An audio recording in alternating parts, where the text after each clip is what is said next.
नमस्कार. 10th SSC board exam जवळ आली. सब्जेक्ट वाईज आपण प्रिपरेशन प्लॅन समजून घेतोय. आज मॅथमॅटिक्स 2चा प्रिपरेशन प्लॅन नीट समजून घेऊ.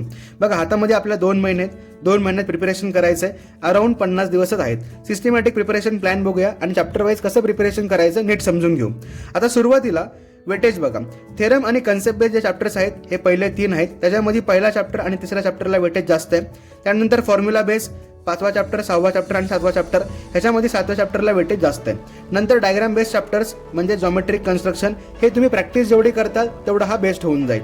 आता प्रिपरेशन करताना कुठल्या गोष्टींची काळजी घ्यायची आहे. सगळ्यात महत्त्वाची गोष्ट, प्रत्येक प्रॅक्टिस सेटमध्ये थेरम्स वेगवेगळे आहेत, कन्सेप्ट वेगवेगळे आहेत. त्यामुळे प्रत्येक प्रॅक्टिस सेट कसा होतोय वेगळा होतोय. त्यामुळेच तुम्हाला कन्फ्युजन जास्त होतंय. मग महत्त्वाची गोष्ट काय, तर थेरमचं ॲप्लिकेशन किंवा कन्सेप्टचं ॲप्लिकेशन जर तुम्हाला समजलं, म्हणजेच एक्झाममध्ये क्वेश्चन आल्यानंतर तुम्हाला चॅप्टर आठवला पाहिजे आणि चॅप्टर नंतर तुम्हाला प्रॅक्टिस सेट आठवला पाहिजे आणि प्रॅक्टिस सेट नंतर त्या प्रॅक्टिस सेटसाठी असणारी कन्सेप्ट जर आठवली तरच तुमचा M2 इझी होईल.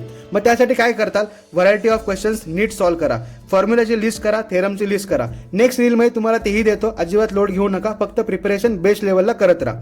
नंतर क्वेश्चन, थेरम आणि फॉर्म्युला हे तिघांचा जर तुम्हाला संगम साधता आला तरच तुम्हाला M2चं प्रिपरेशन करता येईल. त्यामुळे ब्लाइंडली अजिबात सॉल्व्ह करू नका. क्वेश्चन घ्या, क्वेश्चनसाठी लागणारा थेरम बघा किंवा फॉर्म्युला बघा, त्या फॉर्म्युल्यातल्या टर्म्स, थेरममधल्या टर्म्स नीट समजून घेताल. क्लिअर झालं. आता महत्त्वाची गोष्ट काय, तर प्रिलिम एक्झाम जवळ आली. कुठल्या चॅप्टरवरती, कुठल्या प्रॅक्टिस सेटवरती फोकस द्यायचा आहे, कन्फ्युजन होतंय, नीट बघा. पहिल्या चॅप्टरमध्ये दुसरा आणि तिसरा प्रॅक्टिस सेट नीट करून जा. त्यानंतर पायथागोरसमध्ये पहिला प्रॅक्टिस सेट नीट बघताल.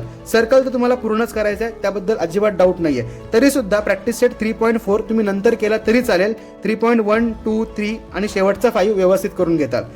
आता कॉर्डिनेट जॉमेट्री, ट्रिग्नोमेट्री आणि मेन्सुरेशन हे तीनही चॅप्टर खूप इझी आहेत. म्हणजे ह्यांच्यामध्ये बेसिकली काय आहे तर फॉर्म्युलेज आहेत आणि फॉर्म्युले आपल्याला वापरता आले पाहिजेत. त्यामुळे काय करा, फॉर्म्युलाची लिस्ट करताल, लिस्ट देतो, लोड घेऊ नका. प्रत्येक क्वेश्चन नीट सॉल्व्ह करा, रफली सॉल्व्ह करा. त्यानंतर फॉर्म्युला रिवाईज करायला शिका. अजून आपल्याकडे टाइम आहे. प्रत्येक वीकमध्ये 2 वेळा जरी रिवाईज झाले तरी एकदम व्यवस्थित होऊन जाईल आणि हे चॅप्टर 5 दिवसामध्ये पक्के होतील, व्यवस्थित होतील. पण जर प्लॅनिंग केलं तर नक्की होतील. डेडिकेशनने करा, हे होऊन जातील. जॉमेट्रिक कन्स्ट्रक्शनमध्ये काय तर स्टेप्स डोक्यात राहिल्या पाहिजेत आणि स्वतःहून फिगर ड्रॉ करा.